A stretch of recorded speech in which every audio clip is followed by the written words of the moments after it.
ಒಮ್ಮೆ ವಿಜಯನಗರ ಸಾಮ್ರಾಜ್ಯದ ಕಾಲದಲ್ಲಿ ಕೃಷ್ಣದೇವರಾಯ ಎಂಬ ಮಹಾನ್ ರಾಜನಿದ್ದ. ಅವನು ಶೂರನಾಗಿದ್ದಷ್ಟೇ ಜ್ಞಾನಿ ಮತ್ತು ನ್ಯಾಯಪ್ರಿಯನೂ ಆಗಿದ್ದ. ಅವನ ಆಡಳಿತದಲ್ಲಿ ಸಾಮ್ರಾಜ್ಯವು ಸಮೃದ್ಧಿಯಾಗಿತ್ತು. ಕೃಷಿ, ವ್ಯಾಪಾರ ಮತ್ತು ಕಲೆಗಳು ಚೆನ್ನಾಗಿ ಬೆಳೆಯುತ್ತಿದ್ದವು. ರಾಜನ ಅರಮನೆಗೆ ದೇಶದ ಎಲ್ಲ ಭಾಗಗಳಿಂದ ಪಂಡಿತರು, ಕವಿಗಳು ಮತ್ತು ಕಲಾವಿದರು ಬರುತ್ತಿದ್ದರು. ಅಷ್ಟದಿಗ್ಗಜರು ಎಂದು ಪ್ರಸಿದ್ಧರಾದ 8 ಮಹಾನ್ ಕವಿಗಳು ಅವನ ಸಭೆಯನ್ನು ಅಲಂಕರಿಸುತ್ತಿದ್ದರು. ತೇನಾಲಿ ರಾಮಕೃಷ್ಣನು ಅವರಲ್ಲಿ ಒಬ್ಬನಾಗಿದ್ದು, ತನ್ನ ಚಾತುರ್ಯ ಮತ್ತು ಹಾಸ್ಯದಿಂದ ರಾಜನಿಗೂ ಜನರಿಗೂ ಪ್ರಿಯನಾಗಿದ್ದನು.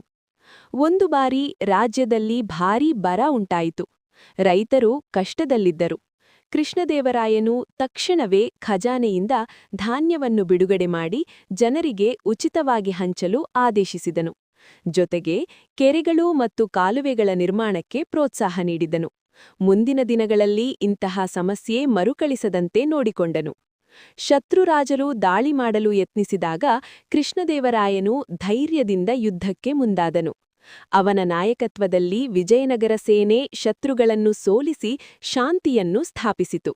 ಇಂತಹ ನ್ಯಾಯ, ಧೈರ್ಯ ಮತ್ತು ಜನಪರ ಆಡಳಿತದ ಕಾರಣದಿಂದ ಕೃಷ್ಣದೇವರಾಯನ ಕಾಲವನ್ನು ವಿಜಯನಗರ ಸಾಮ್ರಾಜ್ಯದ ಸುವರ್ಣಯುಗ ಎಂದು ಇತಿಹಾಸವು ಸ್ಮರಿಸುತ್ತದೆ.